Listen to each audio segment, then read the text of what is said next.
भिंड ऋषि की तपोवन भूमि भिंड के संस्कृति गार्डन में आजाद अध्यापक संघ की प्रांत अध्यक्षा मुख्य अतिथि के द्वारा आजाद शंखनाद का आगाज हुआ। भिंड शहर में पहली बार नारी शक्ति के रूप में आजाद अध्यापक संघ की प्रांत अध्यक्ष शिल्पी शिवान की गरिमामय उपस्थिति में 23 जुलाई रविवार को 12 बजे संस्कृति मैरिज गार्डन भिंड में शुरुआत हुई। कार्यक्रम के प्रारंभ में अमर शहीद चंद्रशेखर आजाद की जयंती मुख्य अतिथि और शिक्षक गणों द्वारा मनाई गई। इसके बाद प्रदेश कार्यकारिणी अध्यक्ष संतोष लहारिया ने अपने उद्बोधन में प्रांत अध्यक्षा शिल्पी शिवान जी के समक्ष शपथ ली कि उनकी इस लड़ाई में चंबल के प्रत्येक शिक्षक शिक्षिकाएं पूरे मनयोग के साथ आपके साथ हैं। इस अवसर पर संभागीय अध्यक्ष शैलेश त्रिपाठी ने सरकार को चेतावनी दी। उन्होंने कहा कि अगर हमारी मांग पूरी नहीं हुई तो हम समस्त शिक्षक साथी समय आने पर सरकार को बाहर का रास्ता दिखाने का काम करेंगे।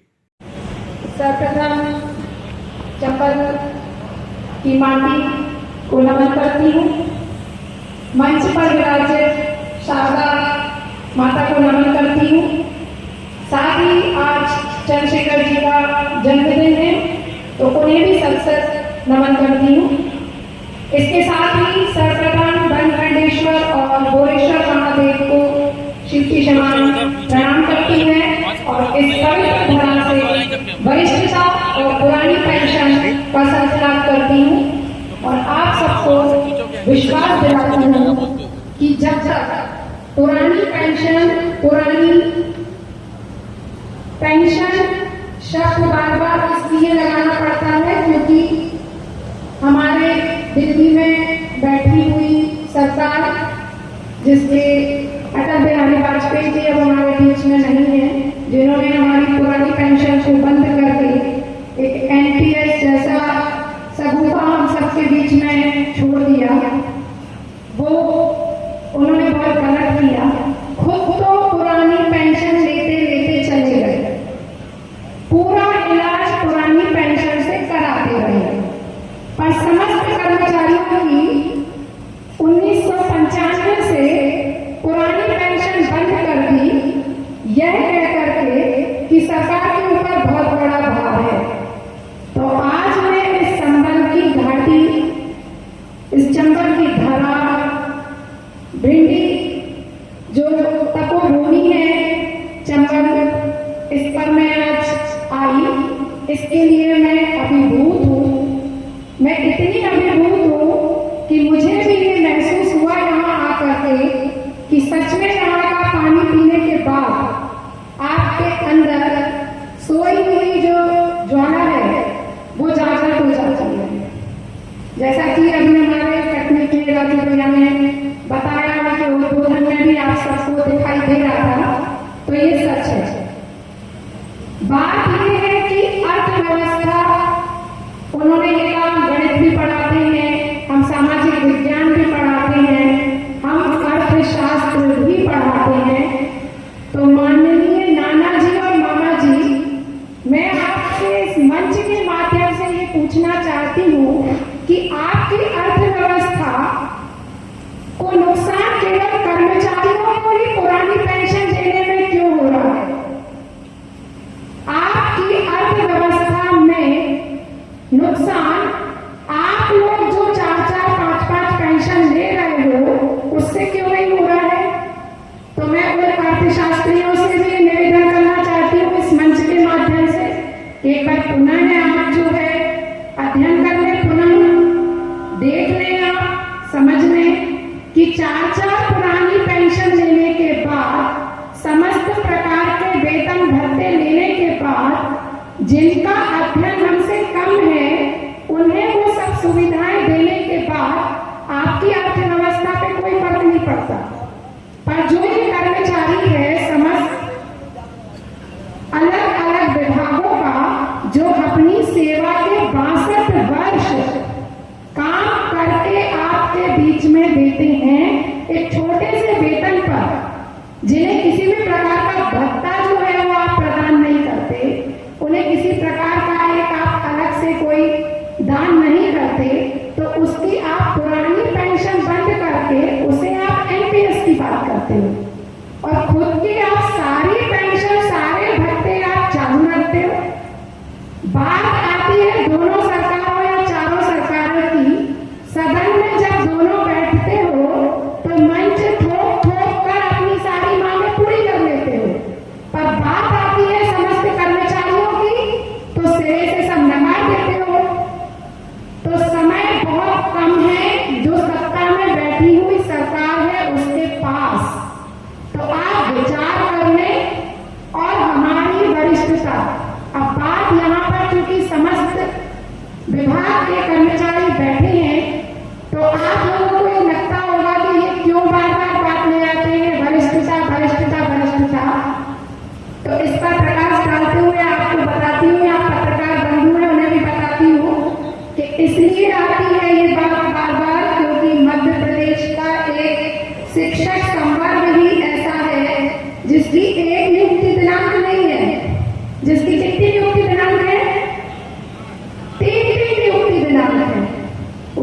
1995 में लगा। गुरुजी भी बने उनमें से हमारे कुछ साथी, उनकी पुरानी सेवाओं को खत्म करके 1998 आ गई। 1998 से उनको कहा गया कि अब आप शिक्षा करनी है। शिक्षा कर्मी में लगे इस उम्मीद के साथ कि अब हम शिक्षा करनी है, लेकिन 1998 हमारी नियुक्ति दिनांक रहेगी। पर तब कांग्रेस की सरकार थी, बीजेपी मंचों पे आती थी, मंच पर चिल्ला चिल्लाकर कहती थी समान कार्य समान वेतन दिया जाएगा, समान नाम दिया जाएगा, समान पद दिया जाएगा। ये सब सोच सोचकर संघर्ष कर करके 2007 में हमें शिक्षा कर्मी से हमारा नाम परिवर्तित करके क्या कर दिया गया, अध्यापक संवर्ग कर दिया गया। ये हमारा समान नाम होगा, अब हम अध्यापक कहलाएंगे। कर्मी शब्द लगा हुआ था, इस पर आपत्ति बताते हुए कि कर्मी शब्द अच्छा नहीं लगता है, तो उसे अध्यापक संवर्ग नाम दे दिया गया। पर नियुक्ति दिनांक 98 से हटा करके 2007 कर दी गई। इसके बाद फिर संघर्ष हुआ, फिर संघर्ष किया गया समान कार्य समान वेतन के लिए। 2015 में तिरंगा रैली भी निकाली गई, अनशन भी किए गए, भूख हड़ताल भी की गई, और उसका नतीजा ये हुआ कि 6वें वेतनमान के एक नहीं, कितने आदेश हुए? 4 से 5 आदेश हुए। क्यों? क्योंकि चोर था, मन में पाप था, इसलिए आदेश बार बार गलत निकाले गए, विसंगति पूर्ण निकाले गए, ताकि अध्यापक हमारा जो है वो केवल और केवल परेशान होता रहे और सड़कों पर आता रहे। इसके बाद 2018 में केवल और केवल एक ही मांग रखी गई थी हमारी कि हमें शिक्षा विभाग 1994 की तरह जस का तस चाहिए, दिया, पर वो भी लूला लंगड़ा टूटा फूटा दिया। उसमें 1 जुलाई 2018 से शिक्षा विभाग नवीन शिक्षक संवर्ग नाम दिया गया। हमारी पुनः नियुक्ति दिनांक सभी की 1 जुलाई 2018 कर दी गई, चाहे वो 95 का लगा था, चाहे 98 का लगा था, चाहे 2001 का लगा था, 3 का लगा था या 6 का लगा था, सबकी एक ही नियुक्ति दिनांक कर दी गई 1 जुलाई 2018।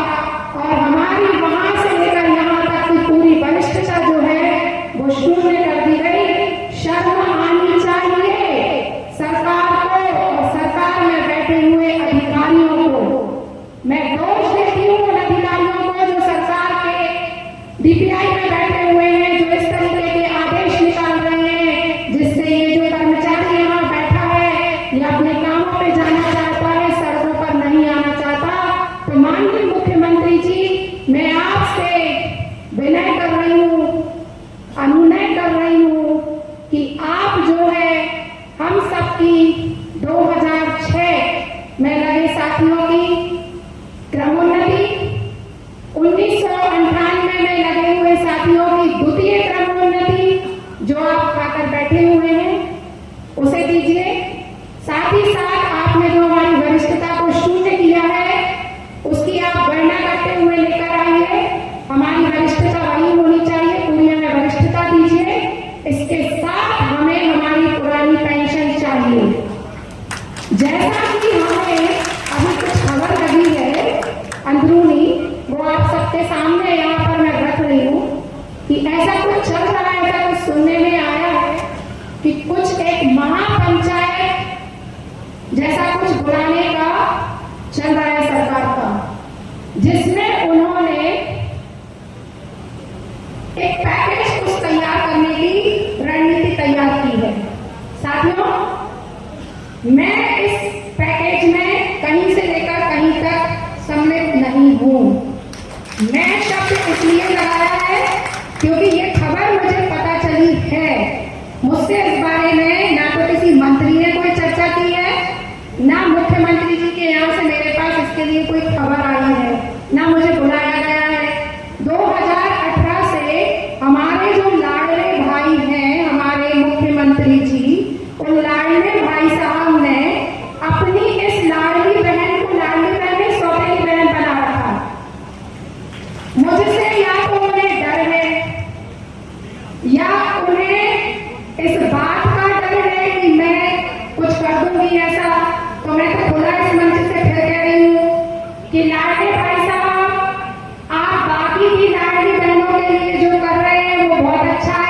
इच्छा है, पर अगर इस रक्षाबंधन पर आपने शिक्षक और अन्य संबंध और अन्य विभागों में पदस्थ लाडली बहनों के लिए कुछ निर्णय नहीं लिया, तो ये जितने लाडले भाई बैठे हैं और जितनी ये लाडली बहनों के लाडले पति हैं और उनके जो लाडले बच्चे, उनके आपके जो भांजे और भांजियां हैं, वो आपको जरूर कोई एक रास्ता दिखा देंगे।